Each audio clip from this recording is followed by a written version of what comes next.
রাসূল সাল্লাল্লাহু আলাইহি ওয়াসাল্লাম বলছেন যে নিসফ শাবান, অর্ধ শাবানের রাত্রিতে ইয়ানজিলুল্লাহু সুবহানাহু ওয়া তাআলা ইলা সামাই দুনিয়া, নিচের আসমানে নেমে আসেন এবং মানুষকে তিনি ক্ষমা ঘোষণা করেন, ক্ষমা করে দেন। এই হাদিস নিয়ে কেন তাদের এটা শক্ত দলিল?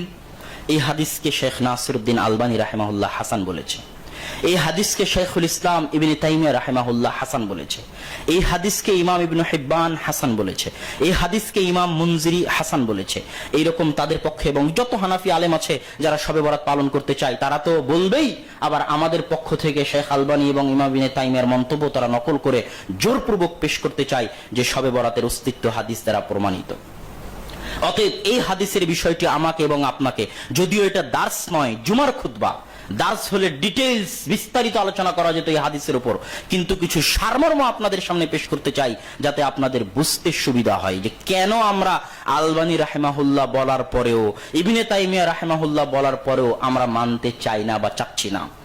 এর এক নাম্বার কথা হচ্ছে, যারা আমাদের উপর অভিযোগ দেয় সারা দিন যে আমরা নাকি আলবানী রাহিমাহুল্লাহর মুকাল্লিদ, আমরা নাকি ইবনে তাইমিয়ার মুকাল্লিদ, তো আমাদের এই আমলটা তাদের জন্য জবাব যে আমরা পৃথিবীতে কারো তাকলিদ করি না, একমাত্র রাসূল সাল্লাল্লাহু আলাইহি ওয়াসাল্লাম এবং আল্লাহ সুবহানাহু ওয়া তাআলা তাকলিদ করি, তাছাড়া দ্বিতীয় কারো তাকলিদ করি না। তার জ্বলন্ত প্রমাণ এই আমল।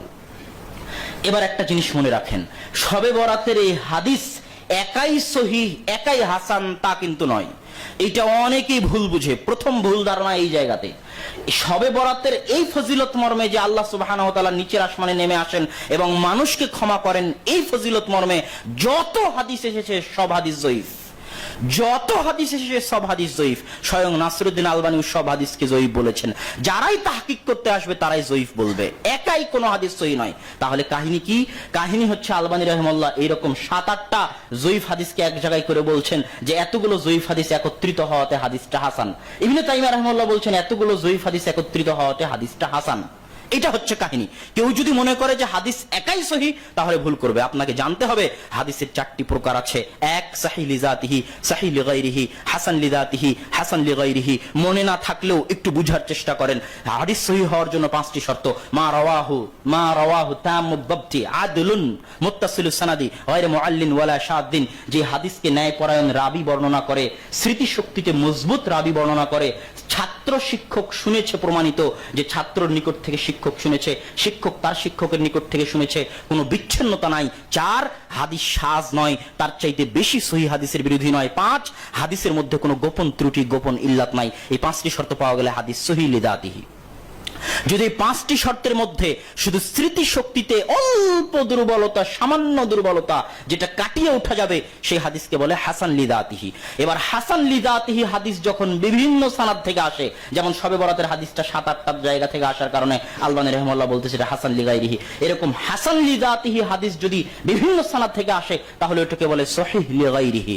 আর এবার যে হাদিসের মধ্যে দুর্বলতা আছে কিন্তু হালকা দুর্বলতা, সেই হাদিস যখন বিভিন্ন সানাদ থেকে আসে সেই হাদিসকে বলে হাসান লিগাইরিহি। এটা হচ্ছে সহিহের সর্বনিম্ন স্তর। হাসান লিগাইরিহি হাদিস দুর্বল কিন্তু বিভিন্ন সানাদ থেকে আসার কারণে কেউ কেউ হাসান বলে। আর উসুলে হাদিসের জগতে সবচেয়ে কঠিন আলোচনা, সবচেয়ে ভয়াবহ আলোচনা, সবচেয়ে ভয়ঙ্কর আলোচনা হচ্ছে এটা। এত সহজ নয় যে আপনি 2-3টে হাদিস জয়ীফ এক জায়গায় করলেন আর বলে দিলেন যে এই হাদিসটা হচ্ছে হাসান লিগাইরিহি। এটা এত সহজ নয়। এই জন্য যত ইখতিলাফ মুহাদ্দিসিনদের মধ্যে তৈরি হয়েছে তার অধিকাংশ ইখতিলাফ এই জায়গায় তৈরি হয়েছে। আপনি মুহাদ্দিসদের অনেক মুনকিরে হাদিস আছে যারা অভিযোগ উত্থাপন করে যে তোমাদের মুহাদ্দিসদের মধ্যে তো হাদিস সহিহ জয়ীফ নিয়ে ইখতিলাফ। আরে এরকম কোন ইখতিলাফ তুমি পাবা না যে এক মুহাদ্দিস একটা হাদিসকে সহিহ বলতেছে আর আরেক মুহাদ্দিস ওই হাদিসকে জাল বলতেছে। এরকম ইখতিলাফ নাই। কথা মনে হয় বুঝাতে পারিনি। ইখতিলাফ কোন জায়গায়? এক মুহাদ্দিস একটা হাদিসকে জয়ীফ বলতেছে আর আরেক মুহাদ্দিস মানতেছে যে ওই হাদিস জয়ীফ, কিন্তু আরো 3-4 সানাদ থেকে আসার কারণে ওই মুহাদ্দিস ওই হাদিসকে হাসান বলতেছে। এই জায়গাতেই হচ্ছে অধিকাংশ ইখতিলাফ। এর বাইরে হাদিসে কোনো ইখতিলাফ নাই। সব জায়গায় অধিকাংশ 90% ক্ষেত্রে মুহাদ্দিসদের সিদ্ধান্ত একমত। তো এখানেও এই হাদিসও ইখতিলাফ হয়ে গেছে। তো আমি আপনাকে আগে যেটা বুঝাতে চাইলাম যে শবে বরাতের হাদিস এককভাবে সহিহ হাসান এরকম নয়, অন্যের সহযোগিতা নিয়ে কেউ কেউ বলেছে। এবার সব হাদিসকে এক জায়গায় করার পরেও যারা এই হাদিসকে জয়ীফ বলেছে তারা কারা? সব হাদিসকে এক জায়গা করার পরও, এতগুলো জয়ীফ হাদিসকে একত্রিত করার পরও এই হাদিসকে জয়ীফ বলেছেন ইবনে তাইমিয়ার ছাত্র ইবনুল কাইয়িম রাহিমাহুল্লাহ।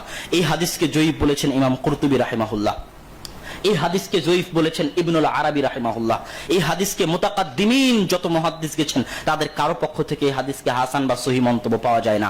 এমনকি আলবানী রাহিমাহুল্লাহর সমকালীন যারা আছেন, ইবনে বাজ রাহিমাহুল্লাহ, ইবনে উসাইমিন রাহিমাহুল্লাহ, এমনকি আলবানী রাহিমাহুল্লাহর ছাত্র যারা আছেন তারাও এই হাদিসকে জয়ীফ বলেছেন, সব সানাদকে একত্রিত করার পরেও। শুধু তাই নয়, বর্তমান ভারত, পাকিস্তান, বাংলাদেশে হানাফিদের বিখ্যাত আলেম যেহেতু আমাদের মন্তব্য পেশ করে, তো আমরাও একটু তাদের মন্তব্য পেশ করি। হানাফিদের বিখ্যাত আলেম মুফতি তাকি উসমানী পাকিস্তানি, তিনি তার দারসে তিরমিজির 2য় খণ্ডের মধ্যে এই হাদিসের সকল সানাদকে একত্রিত করার পরও শবে বরাতের ফজিলতের এই হাদিসকে জয়ীফ বলেছেন।